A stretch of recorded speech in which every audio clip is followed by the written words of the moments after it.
My name is Nick, and I did my presentation on Thomas Hobbes. Thomas Hobbes was born April 5th, 1588 in Westport, Wiltshire. His father was also named Thomas as well. His father actually was really quick-tempered and was actually engaged in a brawl at his own church. Afterwards, he disappeared and abandoned three of his children to take care of his brother in Malmesbury. When he was 4 years old, he was sent to a school at Westport, then to a private school, and finally at 15, he went to Magdalen Hall in the University of Oxford, and while he was there, he took a traditional arts degree and in his spare time developed an interest in maps. And while he was there taking his degree at Oxford, he graduated in 1608. And while he was there, he actually was the tutor of a young William Cavendish, who would later become the second Earl of Devonshire. So over the course, he actually served the family and their associates as a translator, traveling companion, and keeper of accounts, business representative, political advisor, and scientific collaborator. So the first William Cavendish, which was his employer, became connected with he became connected with the royalist side in disputes between the king and the parliament that continued till 1640s, that culminated in the English Civil Wars. He also worked for the Marquis Newcastle upon Tyne, the cousin of William Cavendish and Newcastle's brother Sir Charles Cavendish. And while he did this, he actually participated in the Grand Tour with William Cavendish. So one thing he also was known for was transcribing texts. He was able to transcribe text from Theoside, which showed his strong use of classic Greek and Latin.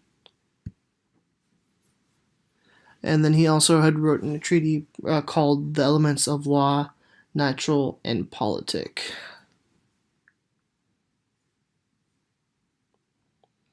And in that book, he published an unedited, unauthorized version, and it was his first work of political philosophy, though he did not intend it to be a publication as a book.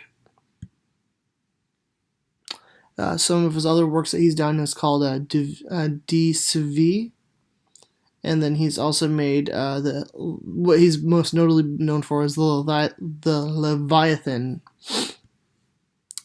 Later in 1647, he would contracted a serious illness, though it doesn't really go into depth of what he caught. Also in 1672, he would finish his autobiography, and then also, like I said, he translated other works. He most notably known for transcribing or translating the Iliad and the Odyssey by Homer back in BC. And going forward, he actually died in 1679 from a bladder disorder, which was from a previous infection that he had before, and then he would be buried in St. John the Baptist Church. So moving on, just kind of going more in depth, he is considered to be the father of political philosophy. He's really critical on his political views of society, and he was known as a political scientist, a philosopher, a scientist, a journalist, and a historian. And things I learned myself too, he actually was really good at mathematics, even though he didn't really go much into it. He picked it up at a really later age and also liked science a lot. He also believed that ethics is concerned with human nature. He believed that political philosophy deals when human beings interact. And he believed that humans naturally desire power to live well and won't be satisfied without more power. I think with this kind of goes into the fact of how everyone is as a human nature as of today as well, and that kind of illuminates how his thought still kind of resonates with today's society. Showing more of his notable work, like I said, is called The Leviathan. Like I said, he wrote other works as well called The Deceived and the Trilogy of Elements of Philosophy. Sorry, going on. Also, he believes the state of nature is something we ought to avoid at any cost except for our own self-preservation. His myth of the social contract states that everyone except the person or group who will wield sovereign power lays down their rights to all things. So in that sense, he thinks that we should obey to power, and what power gives to us is what we should be listening to. Hobbes would later influence later political philosophers like John Locke, Jean-Jacques Rousseau, and Immanuel Kant. He made a set to comments of Descartes' Discourse in Optics, and he actually would be able to start working with Descartes with some of his other works as well.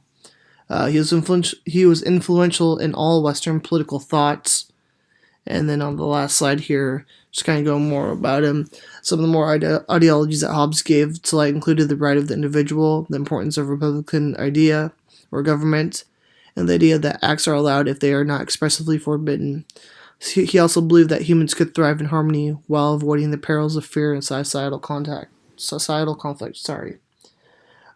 Just kind of looking at more like about Hobbes, he actually was a firm believer. If today in society, he would be more on the Republican side. And that is my presentation.